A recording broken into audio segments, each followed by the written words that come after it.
믿게 된 그리스도님 영광 받으소서. 할렐루야. 주님께서 여러분과 함께 또한 사제의 영과 함께 마르코가 전한 거룩한 복음입니다. 주님 영광 받으소서. 예수님께서는 5천 명을 배불리 먹이신 뒤 곧 제자들을 재촉하시어 배를 타고 건너편 벳사이다로 먼저 가게 하시고 그동안에 당신께서는 군중을 돌려 보내셨다. 그들과 작별하신 뒤에 예수님께서는 기도하시려고 산에 가셨다. 저녁이 되었을 때 배는 호수 한가운데 있었고 예수님께서는 혼자 무태 계셨다. 마침 맞바람이 불어 노를 젓느라고 애를 쓰는 제자들을 보시고 예수님께서는 새벽녘에 호수 위를 걸으시어 그들 쪽으로 가셨다. 그분께서는 그들 곁을 지나가려고 하셨다.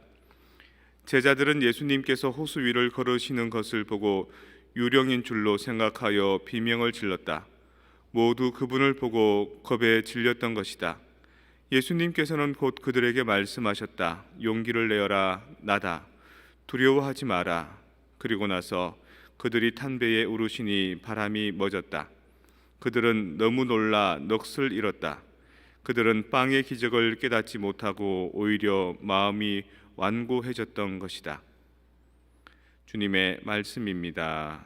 그리스도님 찬미합니다. 평화를 빕니다. 평화를 빕니다. 예수님께서 어제 복음에 5천 명을 먹이시는 사랑의 나눔을 실천하십니다. 그리고 난 뒤에 그들을 배불리 먹이신 뒤에 제자들을 재촉해서 배를 타고 건너편 벳사이다로 먼저 가게 하십니다. 호수 건너편으로 가게 한 거죠. 갈릴레아 호수가 이렇게 있으면 그 한시 방향, 그러니까 북동쪽에 있는 그런 지역이 이제 벳사이다인데 거기를 가로질러 이제 호수로 제자들 보고 먼저 보낸 거죠. 다시 말해서 제자들, 직원들 퇴근 먼저 시켜준 겁니다. 그러고 난 뒤에 남아 있는 그 군중들을 다 돌려보냅니다. 그냥 가세요 이게 아니라 따뜻하게 또 손도 잡아주고 눈도 맞추면서 안녕히 가세요. 제가 여러분들 미사 마치고 나가면 이렇게 인사 구복하지 않습니까? 아마 그렇게 다 돌려보내신 것 같습니다. 그런데 그날 풍랑이 많이 일어서 그 제자들이 가려는 방향으로 배가 진행을 못하고 노를 저어도 제자리에 또는 뭐 이렇게 일렁일렁 거렸다는 거죠. 예수님께서 제자들을 좀 도와주셔야 되겠다 싶은 생각이 드니까 예수님 부재한 상황에 제자들이 막 당황해하니까 무리를 이제 성큼성큼 걸어가신 겁니다. 제자들이 뭔가 사람 모양의 형체가 물 위를 호수 위를 막 걸어오니까 유령이다 이러고 막 놀라는데 예수님이 놀래지 마라, 나다. 그리고 그 예수님이 배에 딱 오르시니까 풍랑이 다 멈췄다 그럽니다. 어떤 시련이 와도 예수님께서 우리와 함께 있으면 이렇게 모든 게 해결된다는 거죠.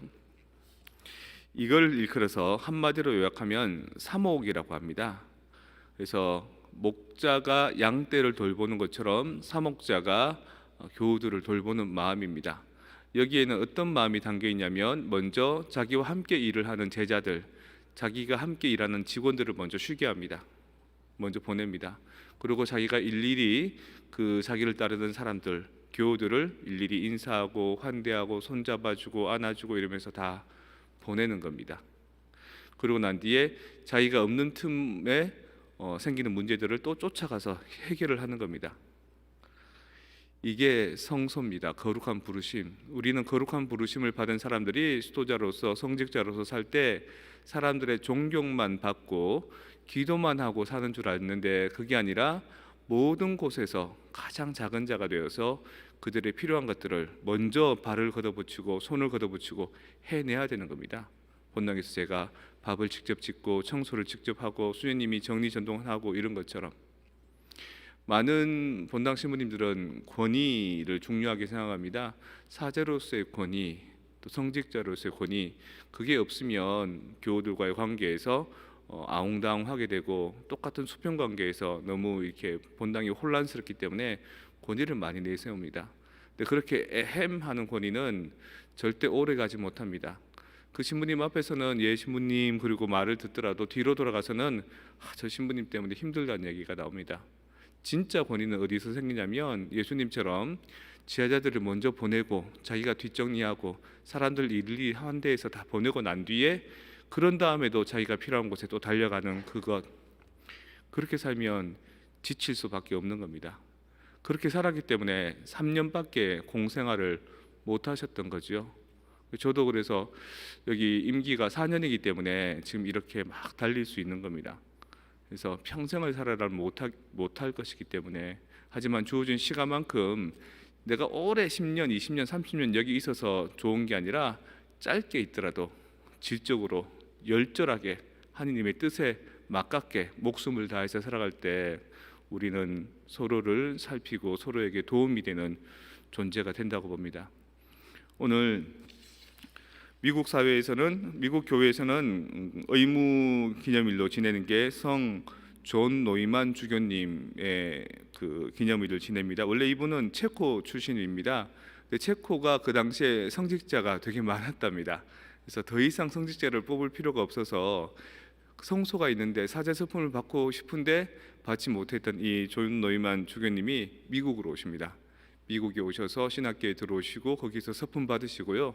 또 그냥 이제 교구 사제로서 생활하다가 조금 더 수도 생활의 정신으로 열심히 살아가는 구속주회라는 그 수도회가 있습니다. 레덴토리스트라고 하는 그곳에 들어가서 또 구속주의 정신으로 살다 보니까 그 지역에 많은 이제 도움이 되니까 교황청에서 필라델피아의 교구장으로 주교님으로 이렇게 착좌시킨 겁니다. 거기에서 일을 열심히 하십니다. 정말. 왜냐하면 이분이 체코에서 왔기 때문에 미국 땅에 와서 그 배운 언어들이 체코어, 영어 그리고 그 밖에 여러 가지 언어들을 다 포함해서 8개 국어를 할 수 있었다 그럽니다. 그러니까 미국 사회가 그 당시에 여러 지역에서 온 사람들로 막 이루어지니까 이 다양한 캐릭터들의 사람들을 껴안으려면 언어가 그 열쇠가 됩니다. 언어를 통해서만 그들에게 복음의 가치를 전파하고 그들의 마음에 감동을 줄 수 있는 그런 사목이 가능한 거죠. 그래서 전방위로 돌아다니면서 교구장님 활동을 하시다가 너무 힘들고 지쳐서 교황님한테 다른 지역으로 조금 인사 이동해 주십시오라고 청했다 그럽니다. 근데 교황님이 아닙니다. 거기에 조금 더 계셔 주시는 게 좋겠습니다.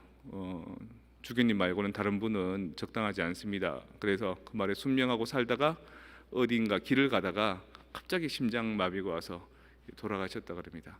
이분의 삶도 그렇게 길지 못합니다. 서품 받고 난 뒤에 주교님 되고 난 뒤에 삶이, 하지만 불꽃같이 살았기 때문에 우리에게 어떤 메시지를 주는 거죠.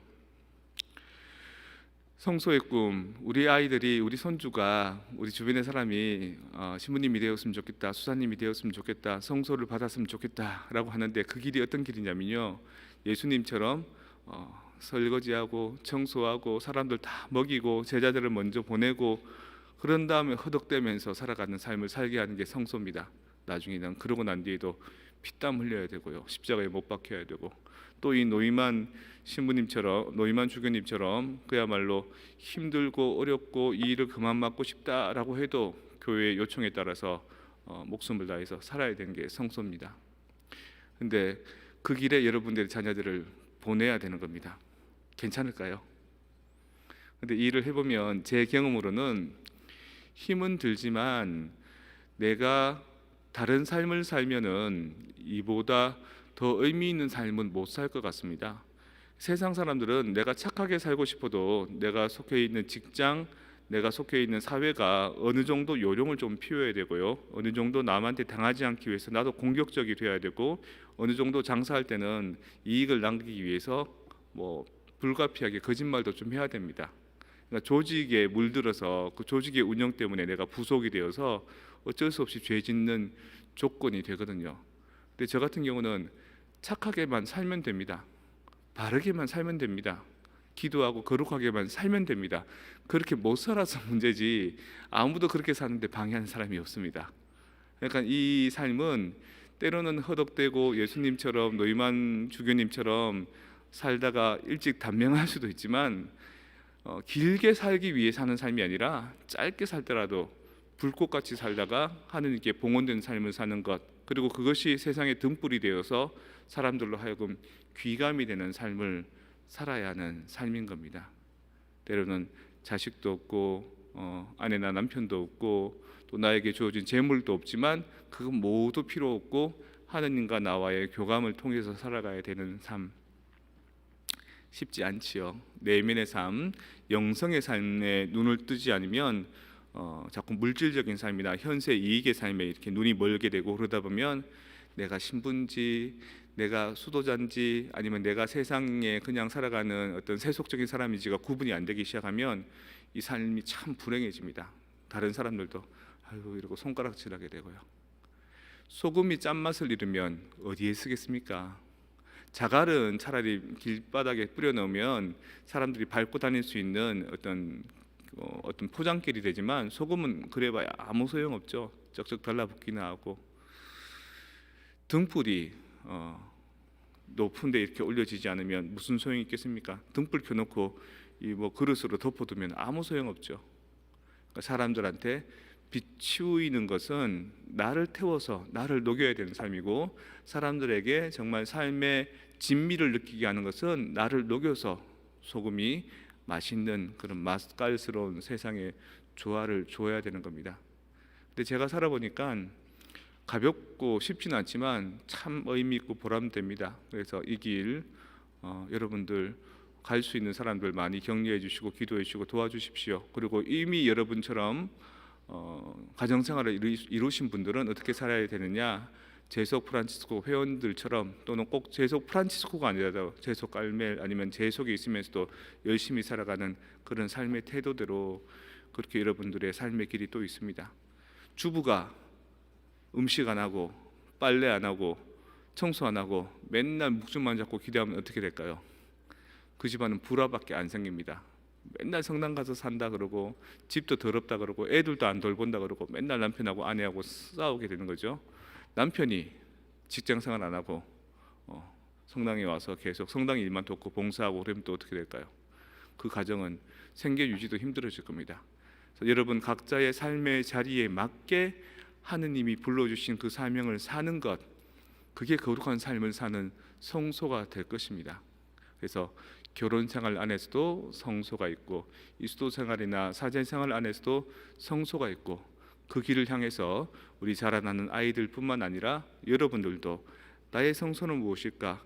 내가 지금 이 삶을 거룩하게 살아가야 될 방식은 무엇일까를 한 번씩 생각해 보십시오. 그래서 빗자루 수사님, 우리 마르틴 데포리스 수사님처럼 출중한 성직자임에도 불구하고 다른 그 무엇보다도 빗자루 하나 들면서 수도원을 쓰면서 자신을 갈고 닦고 남에게 귀감이 됐던 것처럼, 여러분도 여러분의 가장 보잘것없는 삶의 봉사를 통해서 가정에 뭔가 새로운 환기를 불러일으키시고, 교회에 뭔가 귀감이 되어주시고, 사회에 꼭 필요한 사람이 되어주시는 삶, 이게 바로 성소가 아닐까 생각해 봅니다. 노이만 주교님들 중에 미국에서 최초로 성인이 되신 분입니다. 근데 주교님들 중에 성인 되는 분 참 쉽지 않습니다. 주교가 되면 기도만 하는 게 아니라 경영을 해야 되고요, 관리를 해야 되거든요. 거기에서 생기는 선택의 기로도 많이 고민스럽고 걱정스럽게 많을 겁니다. 하지만 주교로서 성인이 되었다라는 것, 자기 삶에서 충실했기 때문인 거죠. 여러분들도 꼭 성직자 수도자 되어서 성인 되는 거 말고, 여러분들의 가정 생활 안에서 여러분들이 가장 모범적인 성인의 삶을 살아갈 수 있도록 함께 기도하도록 합시다.